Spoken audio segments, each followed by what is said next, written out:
Primera de Pedro, capítulo 2, versículos 9 al 12. ¿Quién soy? ¿A dónde voy? ¿Y para qué estoy aquí? Dice el apóstol Pedro.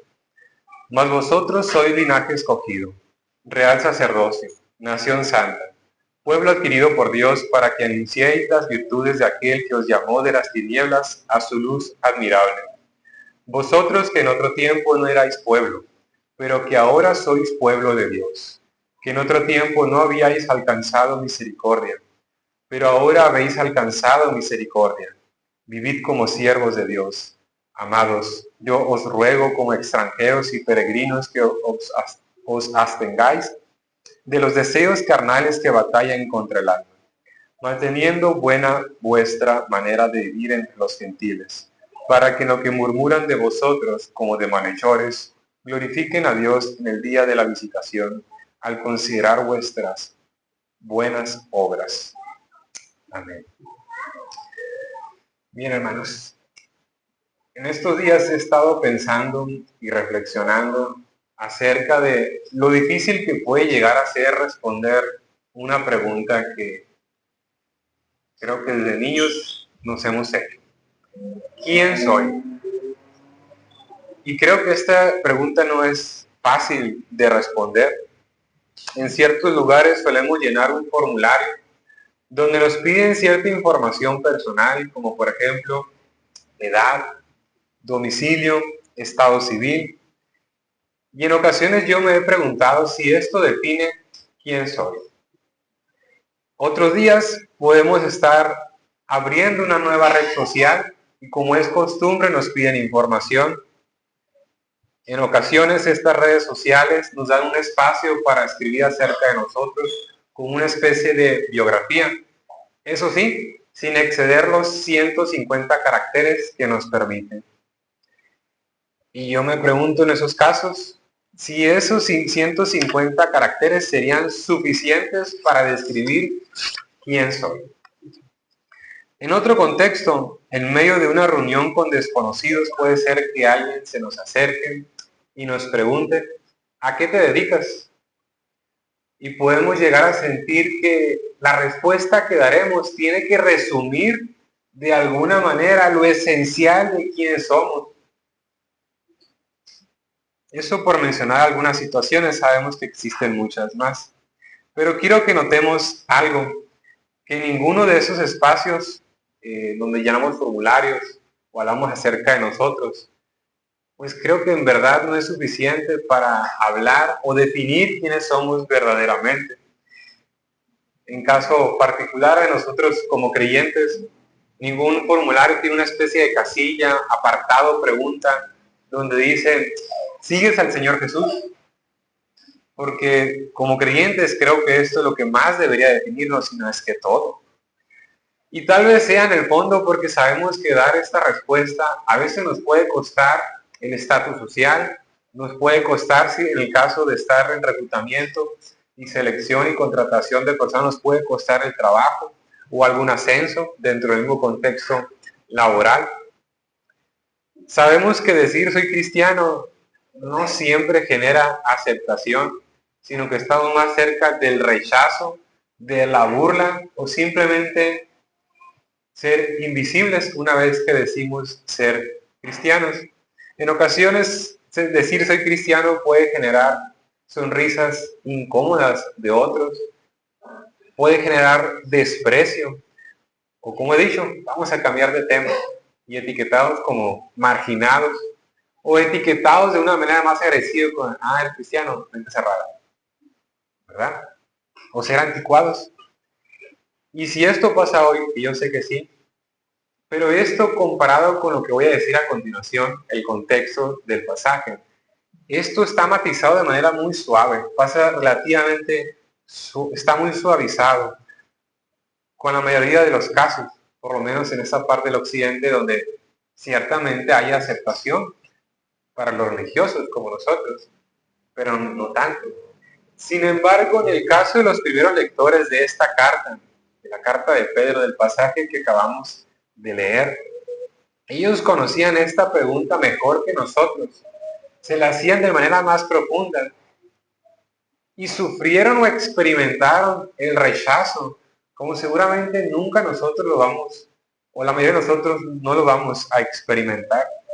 Recordemos que Pedro ha escrito esta carta a creyentes dispersos en el Asia Menor, muchos de ellos rechazados por sus propias familias, mientras que otros eran puestos bajo la lupa o el escrutinio profundo de sus vecinos. Básicamente, eran extraños en su propia tierra. Por lo que la preocupación que yo he manifestado, que esta semana me lo he preguntado, ellos lo han vivido de una manera totalmente diferente o de manera exponencial. Y su preocupación no era vaga o imprecisa, como podría ser preguntármelo yo en mi contexto tan cómodo o suavizado, como hemos dicho. Ellos realmente cuando se hacían esta pregunta, ¿quién soy?, podría derivarse a otra pregunta.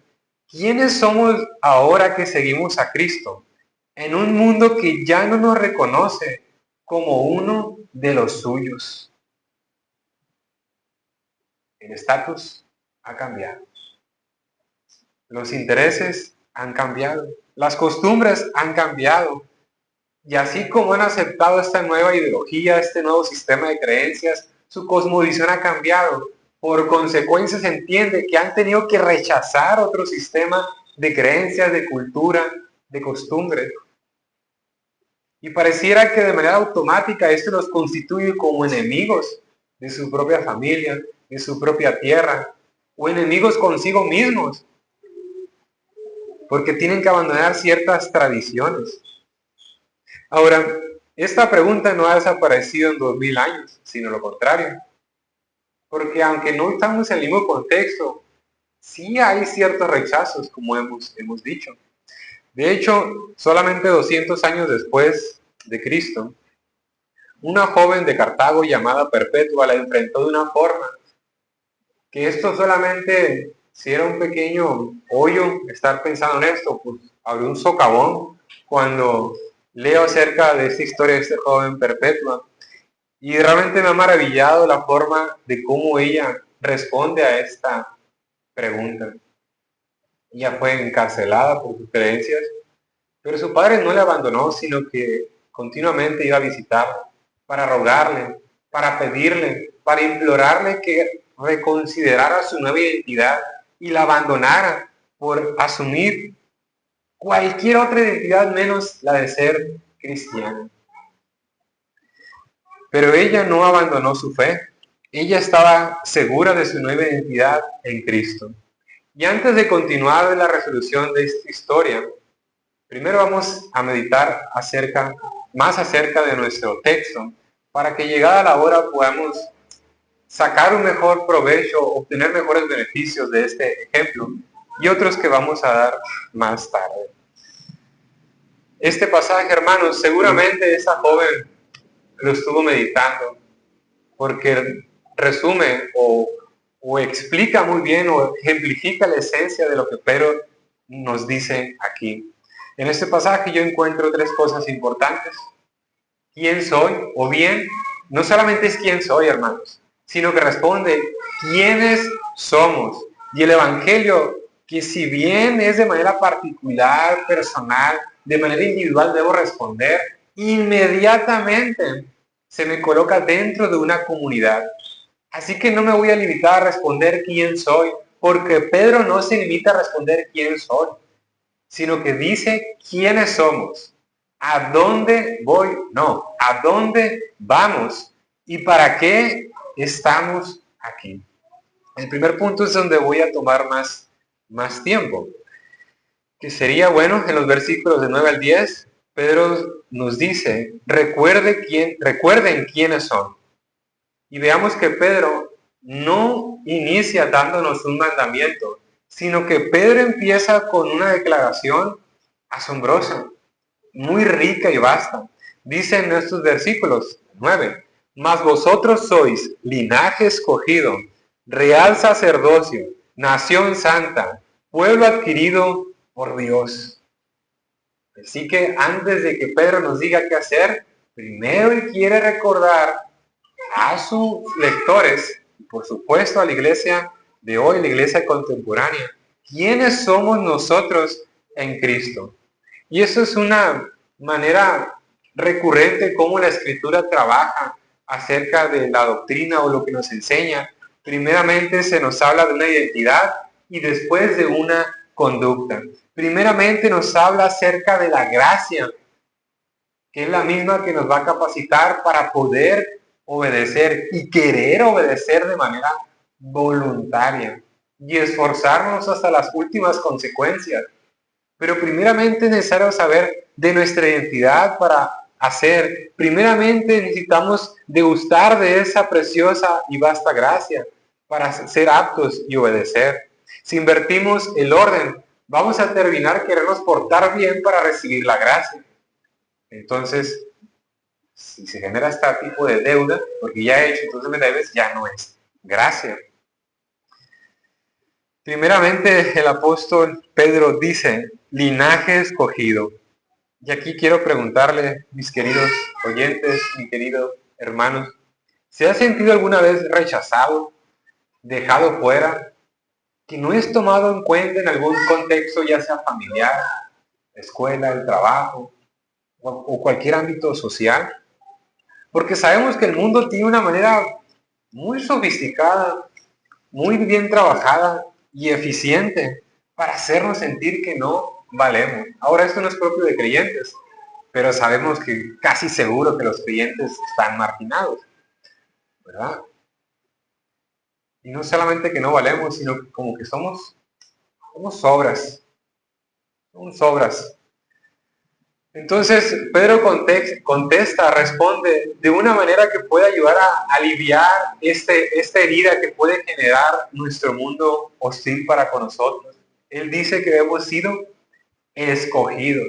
Y otra vez, él no habla de manera particular o individual, habla escogidos. Hemos sido escogidos. Y esta selección no ha sido por mérito propio, no ha sido una consecuencia de hacer, como hemos dicho, no. Primeramente, somos alcanzados por esa gracia y después viene la consecuencia del obedecer. Nosotros hemos sido escogidos por Dios por misericordia. Y esto viene, de hecho, esto me parece como una consecuencia o el autor de esta carta que está tomando las palabras de Éxodo, versículo de capítulo 19, donde Dios le dio estos mismos títulos a Israel en el Sinaí. ¿Sí? Si recordarán. Ahora, estos títulos no es porque Israel se los ganó. De hecho, porque Israel pasó a ser pueblo de Dios. Pues porque Dios quiso y punto. Dios escogió un hombre, que ese hombre tendrá descendencia. Será por la descendencia por medio del Hijo, que yo he declarado, que yo he determinado que va a ser. Y yo he decidido amarlos y apartarlos para mí. Yo los santifico.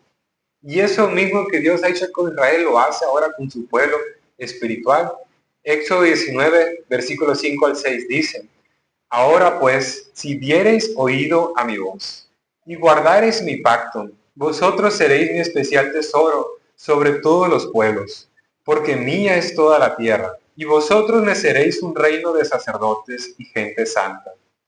Estas son las palabras que dirás a los hijos de Israel. Eso es una verdad hermosa. Pero aquí hay inevitablemente una tensión que no podemos ignorar. No todo es color rosa. Aquí es donde la promesa se encuentra con la realidad, porque esta es una promesa y al mismo tiempo debe ser una realidad, pero asimismo esta misma realidad nos dice que somos rechazados. Hay una incomodidad real y a veces ser escogidos no se siente como una promesa cumplida. Claro, esto puede variar dependiendo de la experiencia de cada uno. Me voy a explicar. Pero a veces parece que esta promesa está como que en pausa, como que no vemos que se consuma. Ese mismo Israel que acaba de escuchar estas hermosas palabras, estos títulos grandiosos, ¿sí? Pues poco después estaba en el desierto y no estaba como que se sentía de vacaciones. Tampoco se sentían como que como si estuviera en la cima del mundo.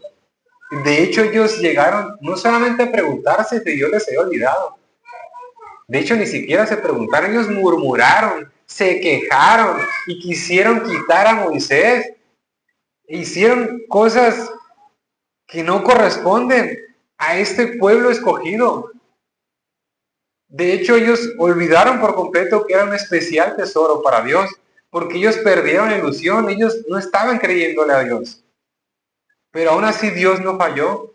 Llegó con maná cuando había hambre y no había pan. Llegó con agua cuando no había más que arena. Y llegó con su presencia en la columna de nube y fuego para favorecerles.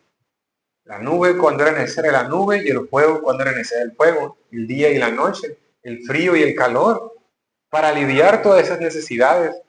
Él llegó cuando pensaba el pueblo de Israel que Dios no estaría allí. Dios no olvidó su palabra, Dios no olvidó su promesa, pero este pueblo sí lo olvidó. Y veamos el paralelismo. Nosotros somos conscientes de las promesas de Dios, sabemos quiénes somos.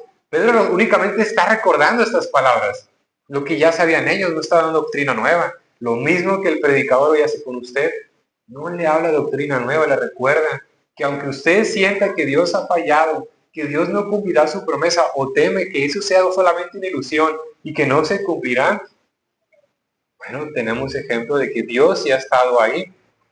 Y si estuvo ahí antes, estará hoy también para nosotros. De manera que el cumplimiento de las promesas de Dios no dependen de las circunstancias. O dicho de otra manera, como dicho en otras ocasiones, a veces parece que la providencia de Dios va en contra de sus promesas, ¿verdad? No vemos eso materializado, pero las promesas de Dios no dependen de las circunstancias, sino que dependen directamente del carácter de Dios, de ese Dios que es inmutable, de ese Dios eterno, de ese Dios que es sin pasiones, que no cambian. Por lo que si usted y yo experimentamos, sí que realmente Dios nos ha escogido, por lo que vemos que ha hecho en nuestras vidas, pero parece que la vida o su vida no va en concordancia con eso, porque parece que los hechos van en contra de eso de ser escogido. Si sentimos que la ayuda no llega y que el cumplimiento de la promesa se ve lejano, donde el desierto parece interminable, hoy quiero decirle algo, que su identidad del Señor no depende de las circunstancias ni el desarrollo presente de la providencia de Dios, sino que depende de lo que Dios ya ha dicho y lo que ya ha hecho. Porque si usted es creyente el día de hoy, si usted tiene verdadera fe, usted debe aguardar en lo que Él ha prometido. Repito, su identidad en Dios no depende de que su providencia actual confirme hoy lo que las promesas nos ha dicho. La promesa todavía no se ha cumplido. Y no perdamos de vista estos hechos, que Israel llegó a la tierra prometida, a pesar de todo. Que David llegó a ocupar el trono, a pesar de que después de esas palabras, de que Dios le había prometido que él sería rey, ¿qué ocurrió después? En lugar de cuesta arriba, fue cuesta abajo. Y su vida corría peligro. Pero al final de cuentas, David se sentó en el trono. Abraham obtuvo descendencia. Y así como eso se ha cumplido, y lo más importante para hoy, es que usted y yo sepamos que también llegará el momento, llegará el tiempo en que Dios lo que ha declarado que hará, lo hará. Así como lo que ya ha hecho en usted y en mí, que nos ha dado vida nueva. Y esta es nuestra esperanza, pero debemos aguardar en Él. Debemos saber esperar en Él.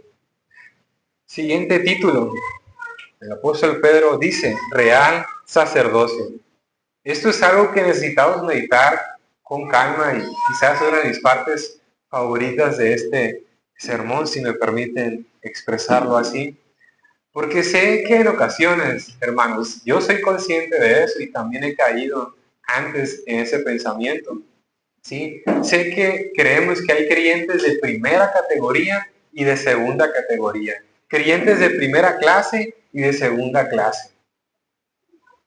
¿Cómo es esto? Bueno, los creyentes de primera categoría solemos concebirlos como aquellos que son los que enseñan, los que dirigen. Básicamente son los guías espirituales de la iglesia. ¿Y quiénes son los de segunda categoría? Pues todos los que están fuera de esos. Y se acabó. Así de fácil. Los más débiles, los más frágiles. ¿Sí? Solemos concebir estas categorías de esta forma. Sin embargo, aquí Pedro no hace esta distinción.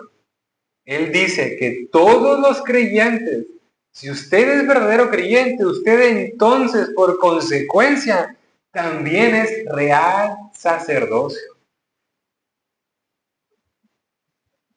Usted no es menos cristiano, ni yo más cristiano por estar aquí ahora, pero si mañana peco, pues soy menos cristiano. No, no funciona de esa forma, hermanos. No funciona así.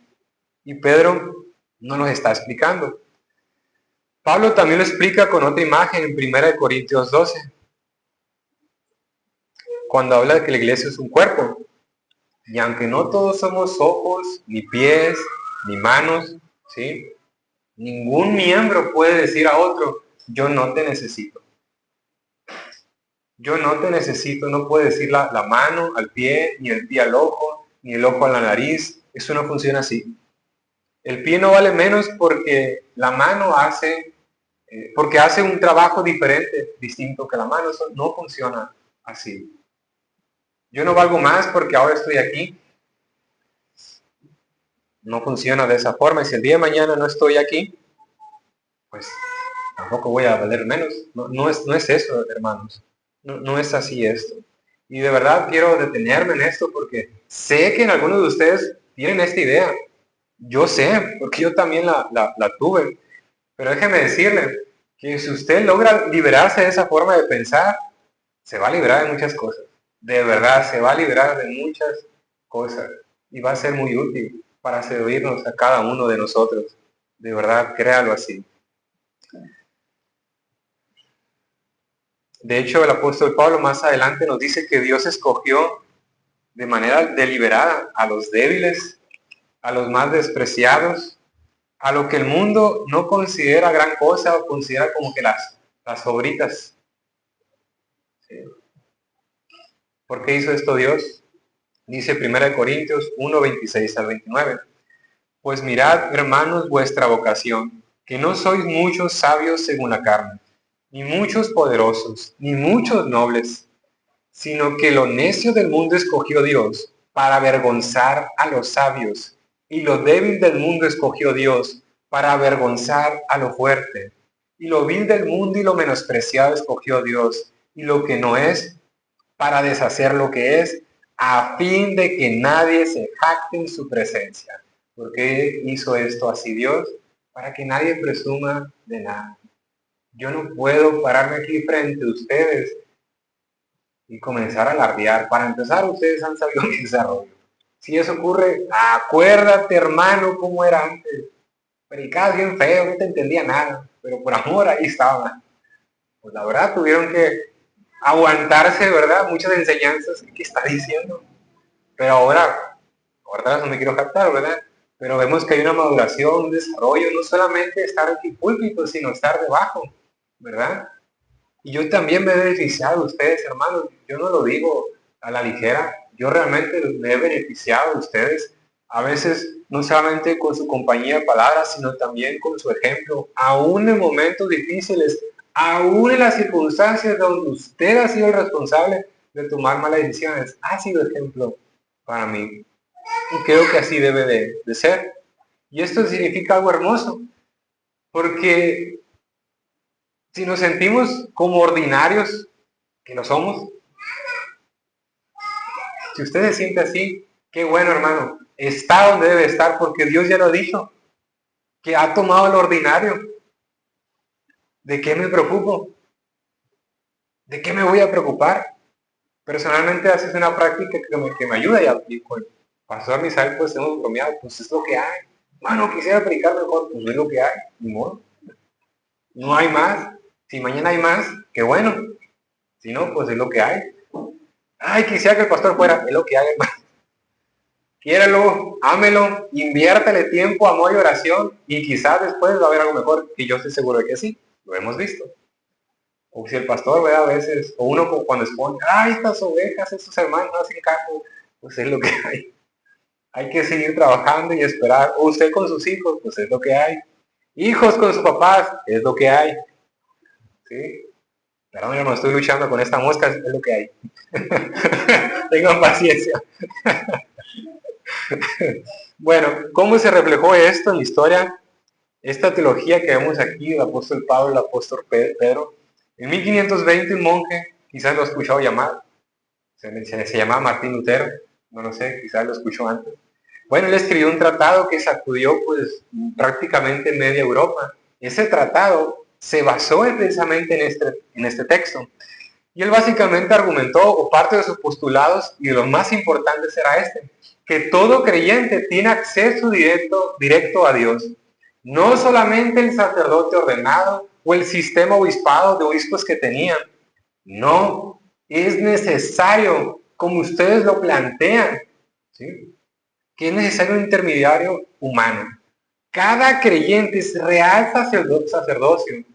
Tiene no solamente derecho, sino la obligación espiritual de presentarse directamente a Dios porque el velo ha sido quitado. Ya no hay una tienda. De hecho, en algún sentido nosotros somos las tiendas andantes de Dios. Dios habita dentro de nosotros. ¿Sí? Sabemos que la iglesia, bueno, sí, la iglesia de alguna manera de la época había construido durante siglos precisamente esta distinción, cristianos o creyentes, discípulos de primera categoría, y todos los que no están ahí, los de segunda categoría. Estaba muy marcada esta distinción. El clero estaba arriba, mientras que todos los que no son del clero están abajo, y ustedes dependen de nosotros. Esto no es bíblico. Entonces, eso fue así hasta que Dios, por medio de Lutero, ¿sí? En el año 1500, bueno, pues lo utiliza grandemente este hombre para derribar esta idea y recordarles que todos los que estamos en Cristo, todos los que estamos en Cristo somos por igual real sacerdocio. Si usted es creyente ahora es real sacerdocio, pero no predico, no importa. Ese no es el requisito. Ese no es el requisito. Si quieren un ejemplo todavía un poco más cercano, y para darme un gusto, porque esto es uno de mis eventos históricos favoritos, lo disfruto mucho y yo creo que mi esposa ya tengo un enfadada de tanto repetirlo y lo siento, amor, es lo que hay, otra vez lo voy a exponer aquí, que ya lo he dicho en otras ocasiones. Un siglo después de Lutero aparece un hombre llamado John Bunyan, quizá ha escuchado acerca de él. No era un teólogo de universidad, de hecho probablemente ni siquiera cursó la primaria, ni los estudios básicos. Era un simple ojalatero, que yendo de pueblo en pueblo, pues él arreglaba ollas, reparaba sartenes, y hasta ahí, no había más. Sin embargo, lo mantuvieron encarcelado por 12 años por predicar el Evangelio. ¿Y cuál era el problema? Que en ese tiempo necesitabas una licencia para predicar el Evangelio. Y esa licencia solamente la obtenían aquellos que habían cursado universidad, porque la universidad acreditaba que estabas apto, calificado y capacitado para hablar de las preciosas perlas del Evangelio. Y el crimen de John Bunyan es que era su predicación tan poderosa que no solamente creyeron unas cuantas docenas ni cientos de personas, sino miles iban a escucharlo. Fue tanto el auge la convocatoria de este hombre John Bunyan que tuvieron a bien encarcelarlo. Sabemos que fue en la celda donde escribió pues, el progreso del peregrino. Y como hemos dicho, la predicación de Bunyan era tan poderosa que hasta un hombre que sí recibió la licencia para predicar, porque sí cursó la universidad desde muy joven, él dijo lo siguiente de John Bunyan: de ser posible, cambiaría toda mi educación universitaria por la capacidad de Bunyan para predicar el Evangelio. Ese hombre, mis amados, era un tal John Owen. Hoy día, Owen es estimado como una de las mentes más brillantes en teología. Y aún así, él ha dicho esto, que él cambiaría toda su formación formal en teología por predicar como él. Otras traducciones dicen, aunque sea la mitad o solamente una parte del poder de John Bunyan, porque él como hombre de Dios reconocía a este hombre de Dios real sacerdocio. No importa si yo estoy aquí en educación formal, yo tengo también aquí en el poder que tienes para predicar o el poder que Dios te respalde te da para predicar. Así que, queridos hermanos, escuche esto. Ningún creyente, por más callado, por más nuevo en la fe, por más torpe, por más ordinaria que sienta su vida, este no es insignificante delante de Dios, porque el Señor no mide nuestro valor por nuestros títulos, ni por cuántos sermones has dado, ni por cuántos han creído el Evangelio por medio de tu predicación, ni cuántos milagros has hecho. El Señor no tiene ese estándar. O por cuántos caracteres pones en tu biografía en las redes sociales. Oye, esto y aquello. No. El Señor nos mide, su estándar es si has sido cubierto por la sangre preciosa de Cristo.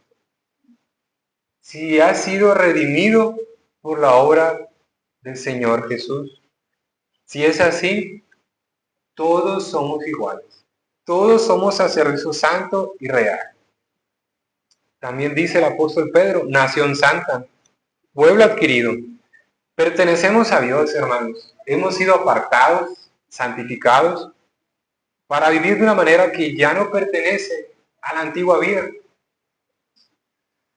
Pablo escribe esto mismo de una manera que pues también me pone a reflexionar y espero que ustedes también. Dice que Cristo se dio a sí mismo por nosotros para redimirnos de toda iniquidad y purificar para sí un pueblo propio celoso de buenas obras, en Tito 2:14. Y notemos esto, hagamos un énfasis importante en el orden que nuevamente vemos. Dice que primero nos redimió, que primero nos hizo pueblo propio, y de ahí como consecuencia de esa redención, pues nace un pueblo celoso de buenas obras. Primero lo que somos y luego lo que vamos a hacer. Eso es bien importante, ¿sí? No al revés. No es porque ya somos, no es que vamos a hacer cosas para ser pueblo adquirido. No, primero te adquiere como pueblo y después viene ese nuevo estilo de vida. Y llegado a este punto, bueno, pues ahora sí, lo prometido. Recordan que al principio les hablé de Perpetua, ¿sí? Y les dije que primero quería meditar un poco acerca de este texto. Ahora sí viene la historia completa. Otra vez, reitero, Perpetua de la ciudad de Cartago, en el año 203 después de Cristo. Esta era una joven de 22 años.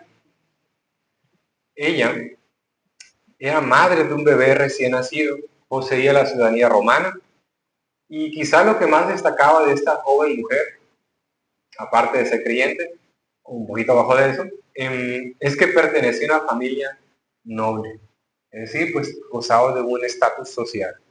Su crimen, convertirse al evangelio, convertirse al cristianismo. Pero no solamente ella se convirtió al cristianismo, sino que también su esclava, Felicidad, se llamaba ella. Como hemos dicho, su padre en diferentes ocasiones iba a visitarla con el objetivo de implorarle. Le rogaba y le lloraba que pensara en su hijo, que pensara en la reputación de su familia y todo lo que iba a perder. Una y otra vez le imploraba que escogiera cualquier otra identidad que ser cristiano. Así como nuestra era moderna, en la época anterior, ella también, Perpetua, gozaba de algunas identidades de alguna forma. Podría elegir ser madre, esposa, parte de una familia noble, ciudadanía romana, y cambiar esa identidad de cristiano por alguna otra que le favoreciera en su presente inmediato. Pero cuando su padre le imploró y le imploró y le imploró, ella siguió negándose y afirmó lo que era ser cristiano. A ella no le importó nada más. Yo soy cristiana. Al tiempo la ejecutaron junto a su esclava. Y quiero que pensemos en esto, hermano. Eso es grandioso cuando lo pensamos. Una mujer noble y una mujer esclava fueron ejecutadas. Murieron en la misma arena. Aunque pertenecían socialmente a diferentes clases, primera categoría, segunda categoría, al final pasaron por el mismo umbral, lado a lado, como hermanas, como parte de este linaje escogido, como este real sacerdocio. Eran iguales ante la muerte, pero sobre todo ante Dios. La misma línea social que el mundo jamás les hubiera permitido cruzar en vida, la cruzaron juntas en su martirio como un eco de lo que Cristo ya había hecho en la cruz, donde ya no hay esclavo, ni libre, sino que todos somos uno en Él. Gálatas 3:28 nos habla de esto. Ya no hay judío ni griego, no hay esclavo ni libre, no hay varón ni mujer, porque todos vosotros sois uno en Cristo Jesús. Hermanos, ese es el fin. Que nosotros seamos uno en Cristo Jesús. Y esto, hermanos, de verdad me ha golpeado porque me pone a pensar que antes de buscar las diferencias con otros hermanos en la fe, soy más claro, si somos diferentes denominaciones, iglesias o lo que se le ocurra, si son verdaderamente iglesia, si somos verdaderamente creyentes, tengo que buscar primero mis semejanzas. Y me he dado cuenta que por mucho tiempo invertí el proceso. A ver, primero voy a ver cuáles son las diferencias y de ahí también somos creyentes. Error, hermano. Y eso ha sido un grave error y me avergüenzo de eso. Me avergüenzo de eso. Y Pedro aquí me está cacheteando de verdad. Porque esto es real. Esto que estoy diciendo es real. Si es verdadero creyente, verdadera iglesia, pues es iglesia, así como la iglesia de Corinto. Muchos problemas, pero siempre se le dio trato de iglesia. Y si era iglesia, había creyentes. Tengamos mucho cuidado, hermanos. Mucho cuidado del trato que damos. Primero asegurémonos de fortalecer esos lazos de ser creyentes, de ser hermanos. Y de verdad, la reunión que tuvimos ayer con otros, la reunión de oficiales que hay, de verdad ha sido muy refrescante para mí. Y yo pensaba en eso porque sí hay algunas diferencias, aunque seamos iglesias muy parecidas, realmente hay diferencias, hermano. Menos, pero las hay. Sin embargo, si me mantengo en esa manera de pensar, de que primero voy a examinar las diferencias que tenemos, pues claro que nos vamos a dividir. Porque lo que es un pequeño, ni siquiera grieta, lo voy a hacer grieta y con el tiempo va a ser una brecha enorme. No se trata de eso, no se trata de eso. Iglesia amada, hemos sido comprados. ¿Se ha preguntado cuánto vale usted para el Señor? ¿Cuánto valemos? ¿Sí? El apóstol Pedro, en los versículos anteriores, en capítulo 1, versos 18 al 19, nos dice que hemos sido rescatados de nuestra vana manera de vivir y el precio no ha sido ni plata ni oro, sino con la sangre preciosa de Cristo. ¿Cuánto valgo yo para el Señor? Pues el mismo precio, valor o estimación de la sangre preciosa de Cristo.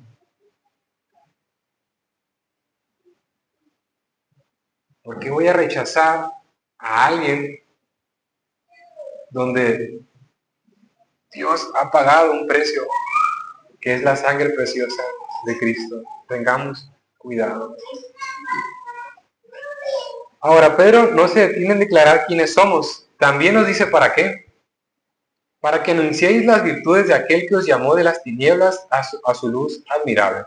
Esa palabra virtudes podemos interpretarla también como excelencias o de otra forma también como hazañas o nos habla de las grandezas de Dios que deberían asombrarnos y que jamás debemos dejar de anunciar. Esto es importante, hermanos. No debemos callarnos ni olvidarnos, ¿sí? No solamente no dejar de asombrarnos de las virtudes y sus excelencias, tampoco debemos dejar de anunciar sus virtudes. Y aquí piensa en el profeta Malaquías, ¿no? En el capítulo 2, versículo 7, describe al sacerdote fiel como mensajero de Jehová de los ejércitos, lo cual me lleva a pensar que eso es una referencia a alguien que no habla por su cuenta propia, ¿sí? Un mensajero pues tiene la responsabilidad, el propósito y la esencia en sí mismo, pues de hablar fielmente lo que su dueño, su autoridad mayor le pide que hable. El apóstol Pablo tiene algo similar también, en 2 Corintios 5:20. Así que somos embajadores en nombre de Cristo, como si Dios rogase por medio de nosotros, o rogamos en nombre de Cristo reconciliados con Dios. Un embajador no improvisa su mensaje. Un embajador no se va a poner creativo con lo que puede hacer y lo que no debe hacer. Ya sabe lo que tiene que hacer. Un embajador tiene el propósito, la prerrogativa y la responsabilidad de anunciar exactamente las palabras que su rey le ha encomendado. A veces me ha tocado personas que me dicen, ay, ¿ustedes cómo estudian? Ay, ¿ustedes cómo son mis serios con esto y con lo otro? Pero también me ha pasado que esas mismas personas vienen y me preguntan, oye, ¿qué opinas sobre esto? ¿Tú cómo la ves con esto? Y pues como ya yo soy un hombre humilde, ya soy cambiado, soy diferente, pues con mansedumbre, con templanza, con humildad, pues le ayudo si puedo, si no le recomiendo algunos libros, ¿verdad? Hay virtudes en el creyente, ¿verdad? Entonces, nos esforzamos en prepararnos porque no tengo ningún derecho de hablar lo que se me antoje. Y otra cosa que yo he estado aprendiendo, también debo de cuidar cómo expreso esas cosas. Cuando hay unas palabras de ánimo, debo dar ánimo. Si son palabras de gozo, alegría, pues también debo tener gozo y alegría. Pero si son palabras fuertes para alertar y hacer frutos dignos de arrepentimiento, y debo de señalar cosas que son fuertes, también lo tengo que hacer. Y no solamente eso, sino mi vida debe ir conforme a ello. Entonces, ¿estamos anunciando fielmente las virtudes de aquel que nos llamó? ¿O acaso hemos dejado que otras voces hablen más fuerte que la nuestra? Nuestra identidad se ha ido como que desmoronando, como que está cambiando la forma. ¿O estamos bien definidos? Para este punto, en el versículo 10, Pedro no quiere que olvidemos de dónde salimos y por eso él dice en el versículo 10, vosotros que en otro tiempo no erais pueblo, pero que ahora sois pueblo de Dios, que en otro tiempo no habíais alcanzado misericordia, pero ahora habéis alcanzado misericordia.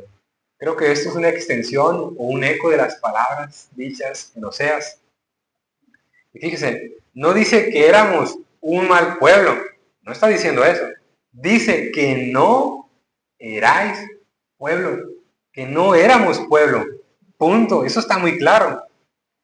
Y como hemos dicho, no había en nosotros ningún mérito, ningún atributo, ninguna obra, ningún fundamento propio para que Dios pudiera construir algo sobre nosotros, construir una identidad, por ejemplo, un distintivo, o darnos algún título. No había nada de eso. De manera que desde que empezamos a ser pueblo de Dios hasta el día de hoy y en el futuro es por pura misericordia. Es por pura gracia. Es algo inmerecido. Y esta verdad pues no solamente antigua. Un hecho importante en 1934, que se le conoce como la Declaración de Barmen, que es la ciudad donde ocurrió esto, que así como hace casi 2000 años Perpetua tuvo que mantenerse firme y definir su identidad, en 1934 la iglesia alemana enfrentó una presión más o menos similar aunque distinta, porque era la iglesia, no solamente una persona. El régimen de Hitler pues exigía a toda sociedad, comunidad o iglesia que adoptara su ideología. Eso era un problema, porque esto implicaba redefinir su sistema de creencias, redefinir su mensaje, su liderazgo, redefinir todos los diferentes aspectos o doctrinas que nosotros conocemos, porque querían que esto sirviera para los intereses del Estado, pero nosotros no servimos los intereses del Estado, servimos los intereses de Dios. Es aquí donde un grupo de pastores y teólogos, entre ellos el famoso teólogo Karl Barth, pues se reunieron en esta ciudad de nombre Barmen. Y ellos escribieron, ¿qué? Pues una declaración. A quienes piensan que no sirve de nada la declaración de fe, pues sí sirve y de mucho. Ellos redactaron una confesión y en resumidas cuentas, de manera esencial, pues ellos decían que ningún área de la vida del cristiano o de la iglesia, ¿sí?, es ajeno a los asuntos de Dios. No hay ningún otro señor sobre el cristiano ni sobre la iglesia. Todo pertenece a él. Obviamente esta declaración hubo consecuencias, pero ellos priorizaron tener en claro cuál era la identidad que ellos poseían. Y la identidad no la da Dios. Ellos, así como Perpetua, no cedieron, no menguaron, sino que recordaron quiénes son y a quién pertenecen. Recordaron quiénes son, a dónde van y para qué están aquí. Eso es exactamente lo que Pedro nos está diciendo aquí. Por tanto, amada iglesia, no permitamos que el mundo defina quiénes somos. De hecho, hermanos, no permita que los problemas definan quién es usted, porque usted no es su problema, como tampoco yo soy lo que estoy en este momento. Yo no soy eso, ni usted es su problema. No es lo que ocurre en sus puntos más altos, ni es lo que ocurre en sus puntos más bajos. No es lo que todo mundo pueda decir, ni es lo que su conciencia mal gestionada le susurra, le dice. Usted no es nada de eso. Usted es lo que Dios ha declarado y ha dicho que es. Y veamos el ejemplo de estos hombres en Barmen, en Alemania, de esta mujer, esta mártir perpetua en Cartago. Nuestra lealtad está para con nuestro Dios y eso es lo que nos define. Antes de escuchar lo que otros tienen que decir, la iglesia, la escuela, el trabajo, las calles, la familia, primero escuchemos lo que Dios dice acerca de nosotros, que Pedro nos ha dado aquí unos distintivos. Versículo 11.2, Pedro nos dice, recuerden a dónde van. Ahora sí, después de recordarnos Pedro quiénes somos, bueno, ahora nos dice a dónde vamos. Amados, yo os ruego como extranjeros y peregrinos, que os abstengáis de los deseos carnales que batallan contra el alma. Y miremos el tono de Pedro, que no es con frialdad. Realmente es una carta, he descubierto, muy pastoral y de mucho ánimo. Él nos habla que somos extranjeros y peregrinos. Recordemos otra característica o distintivo de un peregrino. No es solamente que el peregrino no pertenece al lugar donde hoy está. El peregrino tiene un destino. El peregrino, para reconocerse que no pertenece a este lugar, es porque es consciente de a dónde sí pertenece. Porque el peregrino pertenece a algún lugar. Tiene un sitio, tiene un objetivo. Es alguien que está caminando hacia un lugar. Hermanos, nosotros no estamos aquí sin rumbo. Nosotros no estamos en la expectativa, pues a ver qué pasa. Nosotros vamos hacia un hogar.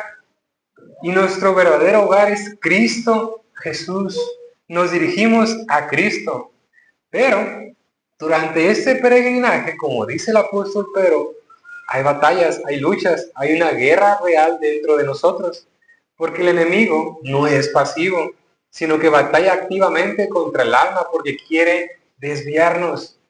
Está intentando que perdamos el rumbo. Quiere que perdamos de vista hacia dónde vamos. Así que si usted es cristiano, no es opcional resistir o no, no, es parte de la esencia del creyente luchar contra su antigua naturaleza, es parte de...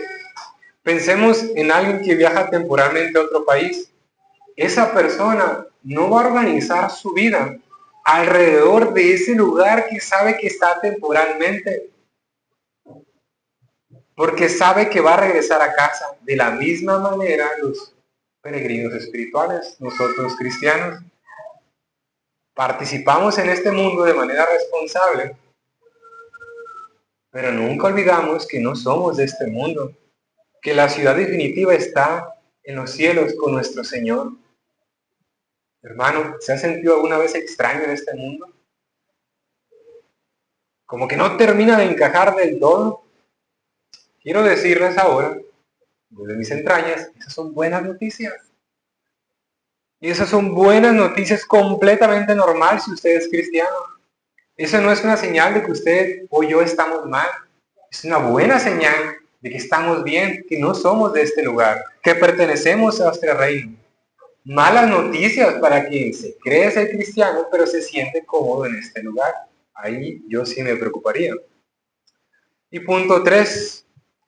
Recuerden para qué están aquí, versículo 12. Pedro cierra con algo bastante práctico. Dice, manteniendo buena vuestra manera de vivir entre los gentiles, para que lo que murmuran de vosotros como de malhechores, glorifiquen a Dios en el día de la visitación. Amada iglesia, queridos oyentes, el mundo nos observa. Cada uno de nosotros, lo queramos o no, estamos siendo observados en nuestros hogares, por los vecinos, en las calles, trabajo, escuela.